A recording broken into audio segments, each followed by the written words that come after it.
Right, so today we're going to have a little look at the spinning hook kick. Now, spinning hook kick is a very destructive technique. It can be very effective if thrown right, and it's almost always a knockout shot because of the power that you can generate with it. The spinning hook kick is the same as a normal hook kick, except you're turning to deliver the technique in order to get more power, more torque, and more speed on the technique. Now, it's a big technique to throw, so you need to conceal it or throw it very fast. Now, a lot of the time you don't see it working because people tend to give a pre-cue and they show what they're going to do before they actually throw the technique. Now, the main fundamentals on how to throw the kick. Number one, you need to be in your fighting stance, so you're going to have your kicking leg behind. Now, your front foot is the most important because that's the one you're standing on when you're kicking. So the main point to number one is we're going to take this front foot, we're just going to turn my heel and rotate it towards the target. So I'm going to turn my front foot so my heel's facing the target. As my heel points to the target, I'm going to look over my opposite shoulder. I'm going to drag and glide my bottom foot across the floor. I'm going to be looking over the shoulders and torquing my hip, about to whip it around in order to throw the kick. Now when I get to this point, I've got my eyes back on the target. I'm going to lift this leg up, I reach out, and I'm going to hook and bring it all the way back around to my starting position. Now, the main thing, like I said, is you're going to turn the front foot so it faces the target. Look over the opposite shoulder, glide the foot along the floor. When you've almost got your eyes back on the target and your hip is almost pointing towards it, you're going to lift your leg up, hook, and bring the leg all the way back round. Now, on impact, you're going to try and hit with a straight leg, and then you're going to whip and hook the leg back through after you've come through your centre line. Now, the biggest mistakes I see with a spinning hook kick is people, number one, they don't turn their body as a unit.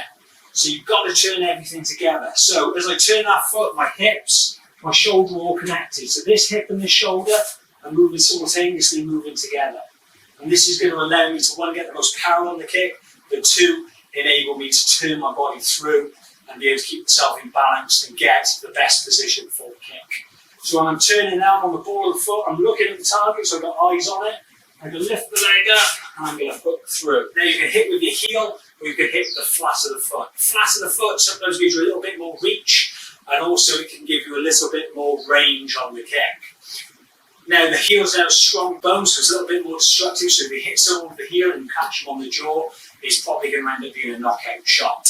So like I said, you would turn the foot, you look over the shoulder, you lift your leg, you hit with the heel, hook through.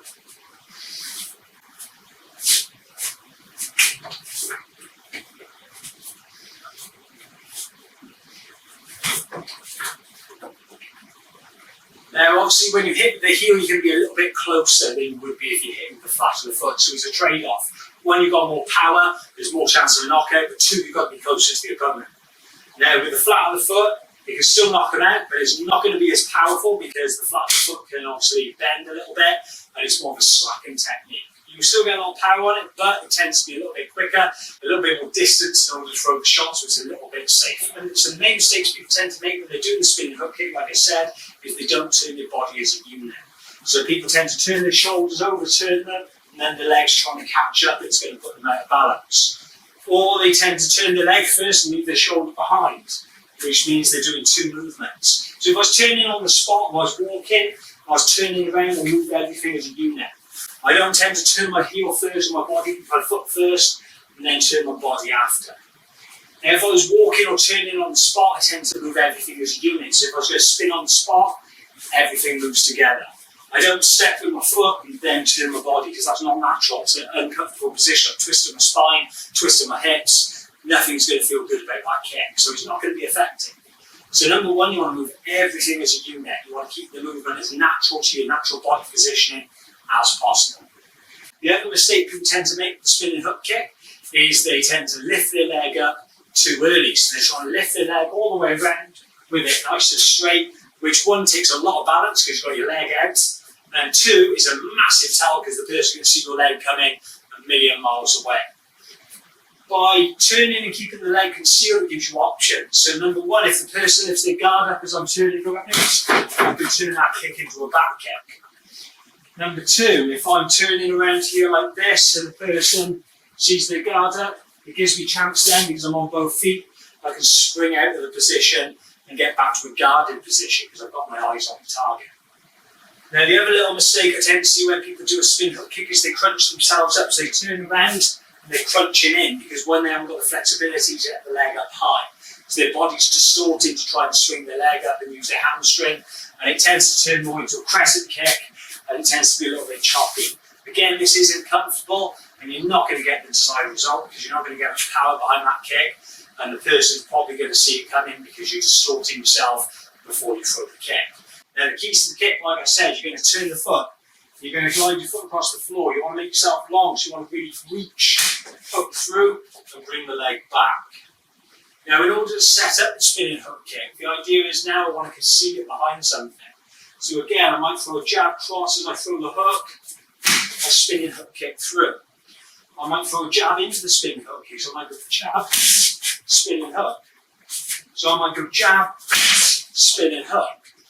Also, I might throw it behind a kick, so I might do a side kick first. I might do a roundhouse kick first, and then land and hook kick through. Now, if you're going to do the spinning hook kick on the spot, you've got to be major fast. It's very rare that you'll ever catch someone with it. In all the years that I fought, I never just do a spinning hook kick on the spot. I'd always try and hide it behind something, or at least try and do it as a counter technique rather than just a one-off attack whilst the person stood there waiting for me to do something. Now, ways to train the spinning hook kick, like I said, you need the flexibility, but that doesn't mean you can't practice the kick at lower levels. So what you can do is you can turn, you lift up, you reach, you hook, you go through a lower target, you get someone to hold the paddle a little bit lower for you.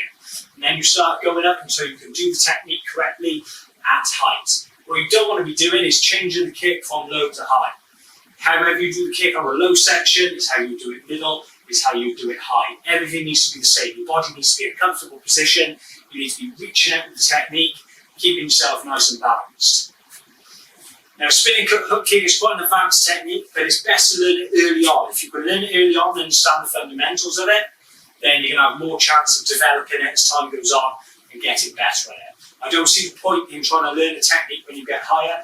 Learn the fundamental kicks, learn the fundamental movements, whether it's practicing it low